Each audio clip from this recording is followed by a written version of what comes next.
Dalam berkongsi niat pemerintah untuk memansuhkan Seksyen 377A, kami telah melibatkan masyarakat Melayu Islam secara meluas sepanjang tahun ini. Ini termasuklah para pemimpin agama, asatiza serta ketua masyarakat dan badan-badan Melayu Islam.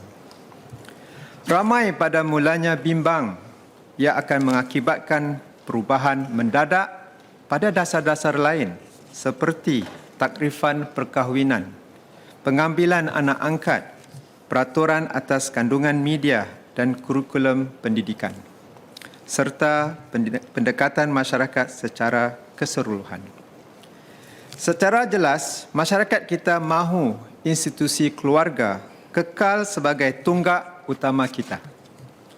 Saya telah memberi penjelasan bahawa pemansuhan Seksyen 377A akan diiringi pindaan perlembagaan akan dilakukan sekaligus supaya Parlimen terus berhak menetapkan undang-undang perkahwinan dan keluarga.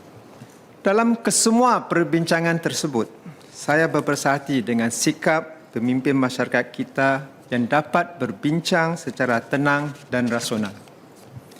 Irsyad Mufti dan ulama mapan kita pula telah memberi kata putus pendirian agama mengenai homoseksualiti secara arif. Bahawa dalam Islam, hanya hubungan seksual antara lelaki dan wanita dalam perkahwinan dibenarkan.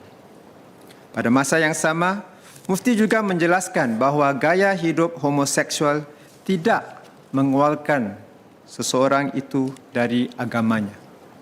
Mereka mesti tetap didekati dengan rahmah dan belas ihsan, apalagi oleh keluarga mereka sendiri.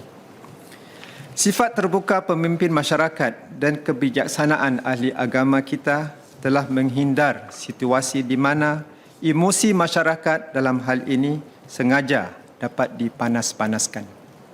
Terima kasih kami pada mereka semua. Dengan pindaan perlembagaan, pemerintah sedang mengambil langkah-langkah untuk melindungi definisi perkahwinan dan cabaran-cabaran yang timbul daripada undang-undang dan dasar-dasar yang berkaitan dengan pindaan perlembagaan. Langkah ini memastikan bahawa sebarang perubahan kepada definisi perkahwinan boleh dibahaskan dan ditentukan menerusi Parlimen dan bukan melalui mahkamah. Jika kita lihat pada pelbagai cabaran yang dihadapi Seksyen 377A selama ini, kita boleh jangkakan cabaran yang serupa dengan definisi perkahwinan dan undang-undang dan dasar-dasar yang bersandarkan definisi tersebut. Keputusan sedemikian tidak patut dibiarkan kepada mahkamah untuk membuat keputusan. Di dalam ucapan rapat umum Hari Kebangsaan, Perdana Menteri mengumumkan bahawa para hakim tidak mempunyai kepakaran maupun mandat untuk menangani persoalan politik ataupun membuat keputusan terhadap norma-norma dan nilai-nilai sosial. Menteri Masagos di dalam ucapannya sebelum ini memetik contoh Amerika Syarikat dan India di mana keputusan mahkamah boleh membawa pada sebuah situasi menang kalah bagi masyarakat. Jika kita tidak mengambil tindakan untuk melindungi institusi perkahwinan dan membiarkan kepada pihak mahkamah, kita mengambil risiko merosakkan asas masyarakat kita, iaitu struktur kekeluargaan. Dalam hal penting seperti isu-isu sosial, Parlimen lebih layak untuk menanganinya. Parlimen boleh merujuk kepada pelbagai kumpulan, mengambil maklum balas dan menilai cara yang terbaik untuk maju sambil mengimbangi pertimbangan masyarakat dengan lebih meluas. Pada dasarnya, undang-undang pro-keluarga harus diputuskan oleh Parlimen, bukan pihak mahkamah.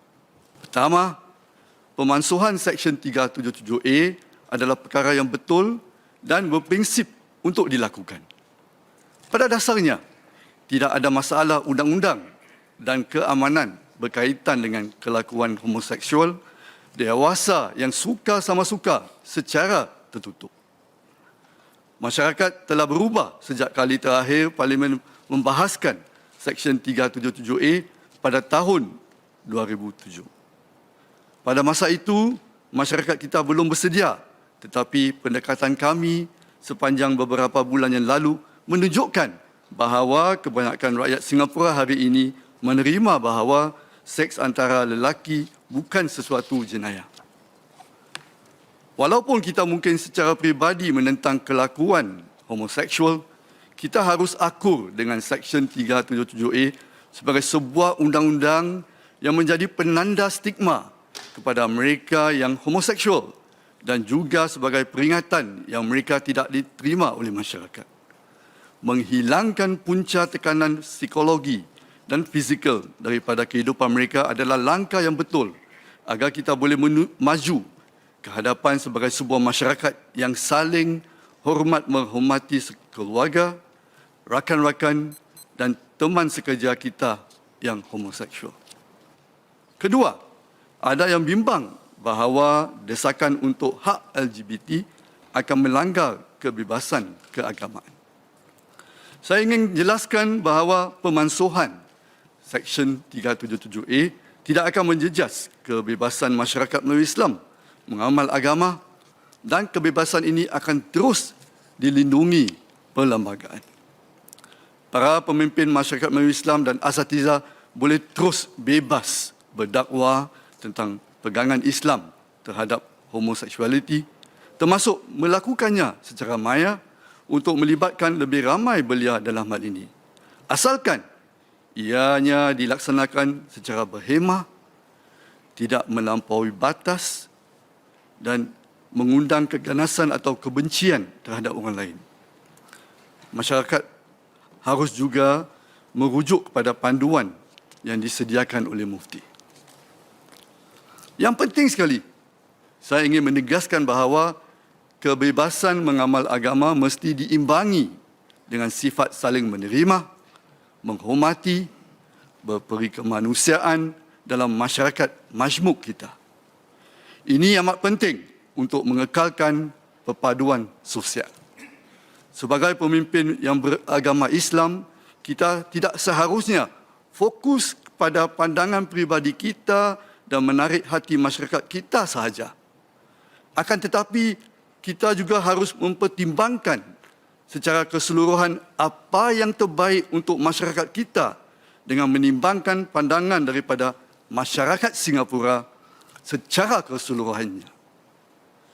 Ini untuk memastikan perpaduan yang seluruhnya dan membolehkan kita untuk sama-sama maju ke hadapan.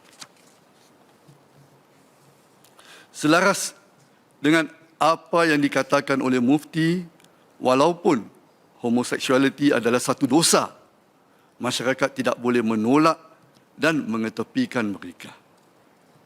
Kita seharusnya kekal berprinsip dan seimbang walaupun kita mempunyai pendapat yang berbeza dan melihat apa yang terbaik bagi masyarakat secara keseluruhannya. Inilah sebabnya mengapa pemerintah menyokong kedua-dua pemansuhan Seksyen 377A dan pindaan perlembagaan untuk melindungi perkahwinan.